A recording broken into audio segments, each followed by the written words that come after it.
188 years of freedom, and the country that told the world it mattered first. On Saturday, August 1st, 2026, Trinidad and Tobago marked 188 years since the abolition of slavery, and we do it as the country that led the world. In 1985, Trinidad and Tobago became the first nation on Earth to declare African Emancipation Day a national public holiday.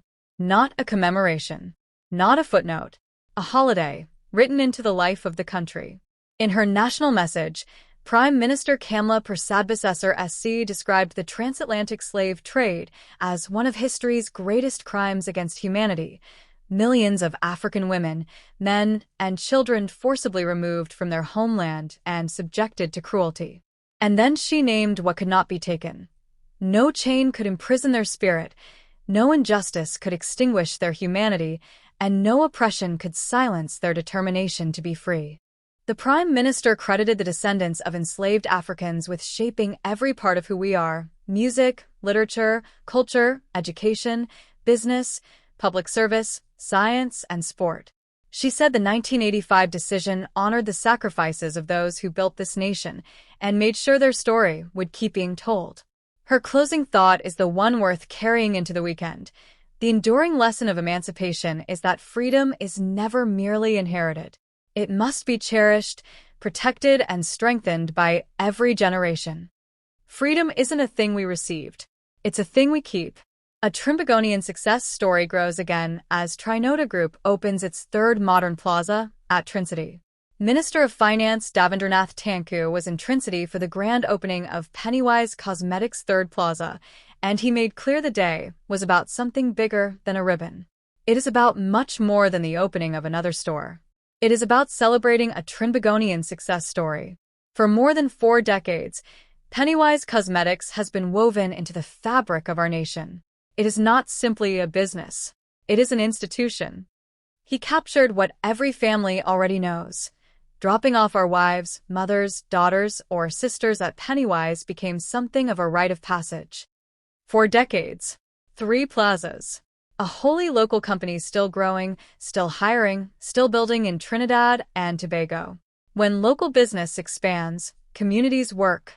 18 outstanding students rewarded, and told what a degree alone won't buy. 18 students have been awarded the Chinese Ambassador Scholarship for Academic Excellence, delivered through a partnership between the Embassy of the People's Republic of China and the Kuva Tabakith Talpero Regional Corporation.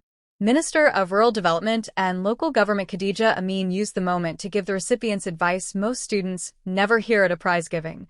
So many people are graduating with degrees, and they complain they don't have a job, but when we interview some of them, they are not fully employable because of their social skills.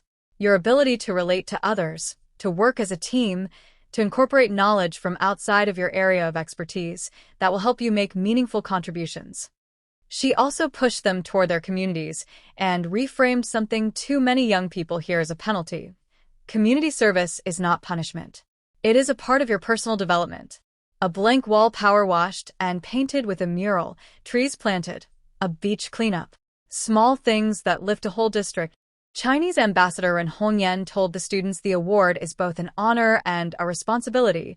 Your generation will shape the future of Trinidad and Tobago. Investing in our young people, ward by ward and region by region. Protecting the car buyer. Hybrid duty relief stays. Minister Tanku confirms. If you are buying a hybrid vehicle, the tax break is still there. Minister of Finance Davendernath Tanku has confirmed that the customs duty relief on qualifying hybrid vehicles remains fully in force, ending days of speculation on social media and in sections of the press.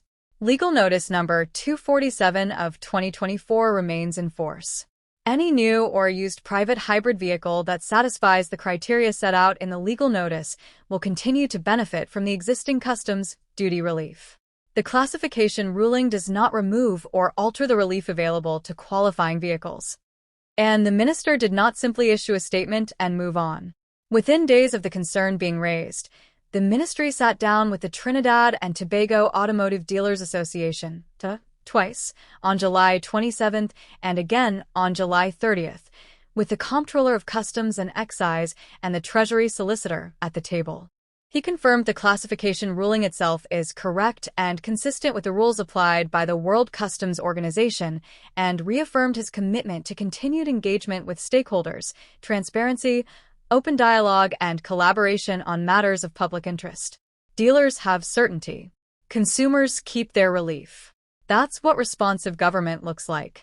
3 Coast Guard operations in 3 days. 252 packets of narcotics off our streets. Our Coast Guard has worked hard last week. Monday, while searching for an overturned vessel off the south coast, a Coast Guard patrol intercepted a pirogue coming from Venezuela. On board, 252 packets of a green plant-like substance. The vessel, its contents, and its 2 occupants were handed straight over to the TTPS. Tuesday, a routine maritime patrol near Manos Island intercepted a second vessel.